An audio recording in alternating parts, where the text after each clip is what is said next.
We're just about to have a power cut. I managed to get most of my various batteries charged up. Luckily it's a sunny day, so hopefully I can get through it without too much disruption to my plans. Obviously I won't be able to charge the car or run the refrigerators or make a coffee. Oh, that's going to be a painful one. And I can't run the heating, which is annoying because it's like winter time. Still, despite all the hardship, I do quite like a good power cut actually. I like getting my CO2 emissions and power consumption down to exactly zero and really finding out how much I can live with only 200 watts worth of solar panels in the dead of winter. Like I said, luckily it's a sunny day. That's all by the by. That's not what I want to talk about today at all. I want to talk about Tesla. I alluded to this point in my last video. I think there is a chance that the Cybertruck could be Tesla's answer to the question, how do we become the world's #1 car manufacturer? However, I don't mean that I think the Cybertruck on its own is going to propel Tesla to the #1 spot in terms of global car sales. But I do think that the Cybertruck is symptomatic of the reason why, at the moment, Tesla is on a trajectory to be the world's largest car maker, which, I mean, honestly, I really should get some more shares. I haven't had shares in Tesla for a while now, and yeah, I kind of miss it. The thrill of watching the share price go down and then back up, hopefully. Tesla shares are always a massive, great roller coaster.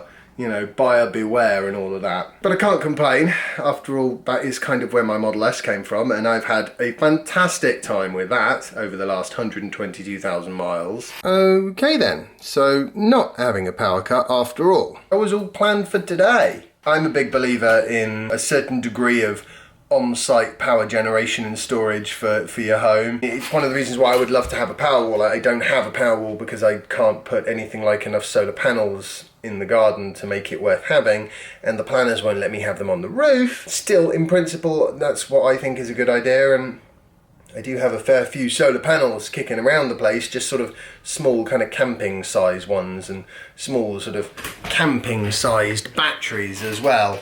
But it's amazing how much you can get done these days with just a bit of solar and some batteries.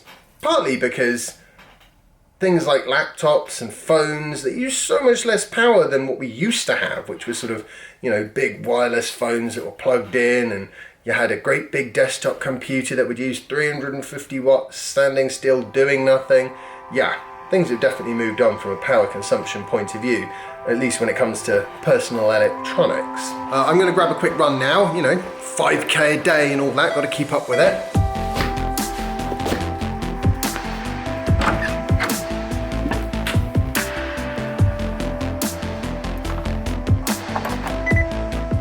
Alright, now that's done, I feel like getting out of the house because, quite honestly, I haven't done that for a day or two, and you know, you start going a bit loopy if you don't get out. So I'm gonna go grab some lunch. Yeah.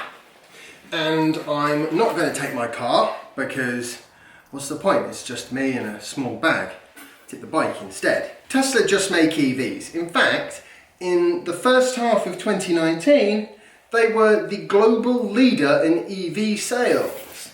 Well, that's very impressive, but EVs are a tiny drop in the automotive ocean. However, I think most people can agree that cars are going to all be electric in the future. I know there are people who say, oh, well, you've got hydrogen, and you know, then there's that magic powered car, you know, the one that runs on pixie dust, and there's this other one which is a hybrid, but it charges itself, so you don't need to put any fuel in it or something. I don't know. It's very ridiculous. Only one alternative fuel is making real traction, and I mean real traction, more than the old auto gas ever did. That's electric vehicles. And when you look at other manufacturers, it does seem like they're all moving in that direction as well, which is a pretty good indication that that's the way it's going. So if all cars are going to be electric vehicles in the future, then that means for Tesla to not be the world's #1 car brand by sales, somebody else is going to have to overtake them. Problem is, that could be harder than it sounds. Let's get that food.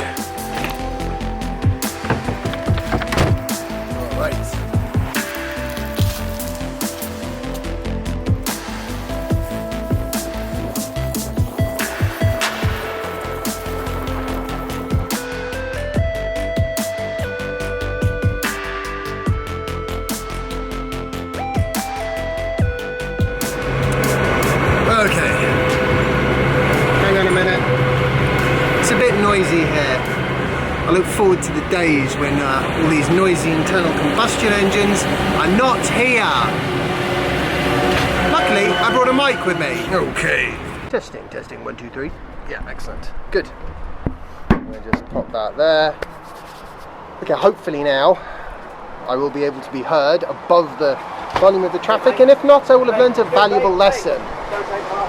Don't vlog by the side of the street. I'm pretty sure this will be audible. The mic's pretty good and directional. Okay, so why do I think it's going to be a bit of a tall order for other car makers to catch up and pass Tesla in terms of electric vehicle sales? Well, quite simply because Tesla is way ahead of them in terms of technology. You know, their drivetrain efficiency is unmatched. They also have access to batteries, their own batteries that they make from their massive battery factory. And that is something that really makes the difference between being able to sell some EVs and being able to sell lots of EVs. That is a massive problem for these other legacy automakers. Even when they do bring an EV to market, it's kind of an also-ran. It's not quite as good as... Ooh, here comes my latte. Thank you. Check it out. See, it was my original plan to come here because of the power cut for lunch, but you know, I don't like to change plans once I've made them. Battery, yes, okay, so you see this. When legacy automakers try to make an EV, what tends to happen is they make one which basically kind of matches what Tesla was doing 3 years ago.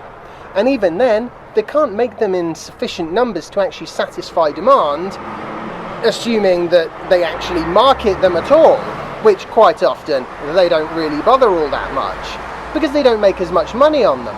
And you see, this is the problem for companies like VW and GM and Ford. They're really trying to fight uphill in order to displace Tesla in that #1 slot for electric vehicle sales. I don't really see how they can. I mean, you're already seeing the start of it in terms of layoffs. Most, or quite a few of the big automakers have already said, well, we're going to have to lay off about 10,000 of our global staff so that we can save money in order to pay for the R&D necessary to develop really good electric vehicles.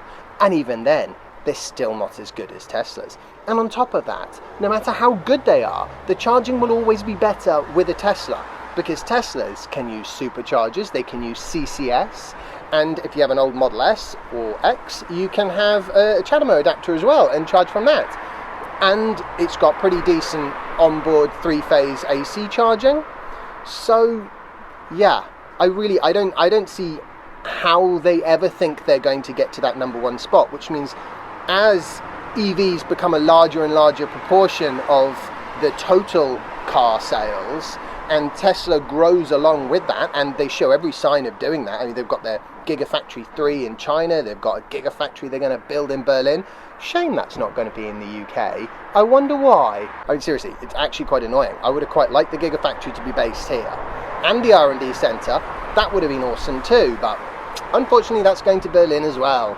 Yay! I think when it comes to Tesla and sales in the future, what will happen is as EVs become a larger and larger proportion of the market, Tesla is going to basically just maintain its #1 EV manufacturer position, therefore by default wind up being the world's largest car maker. This whole video was actually prompted by a chat I had with Soph, my wife, last night. We were chatting and it was very late, and she got back from work and tired, and I was knackered. This was not a good time to turn the camera on, so I didn't. But the conversation did stick in my mind, because it really occurred to me during that conversation that, you know, Tesla is in a pretty much unassailable position. They're so far ahead that they can introduce new products which break the rules of what people expect from a product, like, for example, the Cybertruck. You can see that mindset difference between Tesla and other car makers actually represented in some of the sort of traditional pickup truck markets comments on various YouTube videos that I've watched. Things along the lines of, well, you can't reach in around the side because of those big triangular bits on the sides of the bed. Yes, valid criticism, but what would you rather have? An indestructible truck that you can throw hammers in the back and they just bounce and it doesn't even leave a mark? Or do you want one that's made out of like squidgy soft metal where any little touch and it's going to leave a scratch that will then rust and dent? Yeah, I know which one I would go for. One of these things has got a clear additional advantage and the other one involves 2 extra steps to fix. As in, like, one. That's basically the core point that I wanted to get at here, is that from where Tesla are, right at the top of EV sales, I don't see how anyone else is going to be able to assail that position that they've got without investing the most insane amount of money. Tesla got there first. They've got everything first. First dibs on the raw materials, first dibs on the engineering talent, first dibs on design and getting to set the agenda of what actually counts as the future. Ooh. Thank you. That's lunch. I hope you've enjoyed today's video. If you have, remember to like it, share it, subscribe if you haven't already, follow me on Instagram and Twitter if you don't already, and I'll see you in the next episode of my vlog. Bye. However, I don't really think it's the Cybertruck. I mean, I think it's, the Cybertruck is, however, I think, I wasn't, I'm really garbling my words here, aren't I?